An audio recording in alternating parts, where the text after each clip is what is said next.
Maresaka samihafa no mariana androany tsy teto amintsika ny andro ny firaisan-kinina ho an'ny mponina any Palestine ka nisy amin'ny hetsika izay nikarakarain'ny club pour l'ONU sy ny siniu androany teny amin'ny lycée moderne Ampefilo. Ny akon'izay.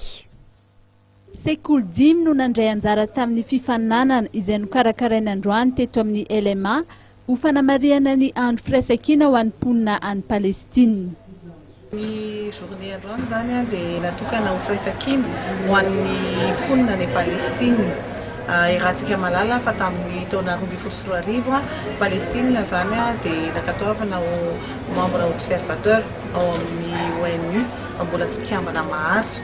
Dia androany zany ny club pour l'ONU miaraka amin'ny centre d'information des Nations Unies eto Madagasikara dia manao fikarohana ry zareo hoe inona marina moa ny tantaran'izany Palestine zany ohatra ny ahoana fiaim-piainan'ny mponinao ka concours zany ny atao fifaninanana le izy dia exposé zany natao mba ahafantarantsika bebe koa mikasika an'izany satria samba ny vaonanao sahanasa toy izany zany club pour l'ONU teto Madagasikara.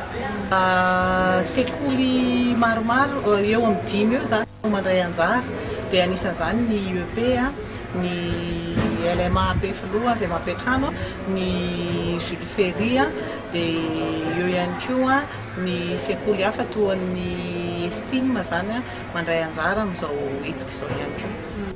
Notsehivin'ireo mpianatra ny tantaran'ny firenena palestiniana ary misy hatrany ny lesona izay azon'ny firenena malagasy tsoahana avy amin'ny tantaran'ny Palestine.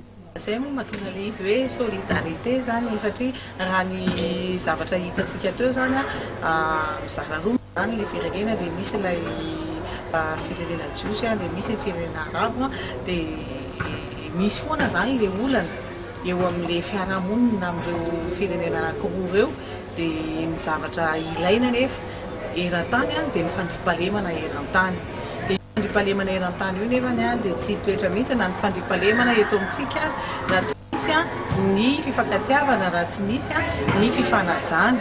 Dia eo zany ny tena iresahana ny hoe fifanajana eo amin'ny samy olombelona, fanajana ny zon'ny ny tsirairay avy dia izay no mitondra antsika any amin'ny filaminana sy ny fifankatiavana.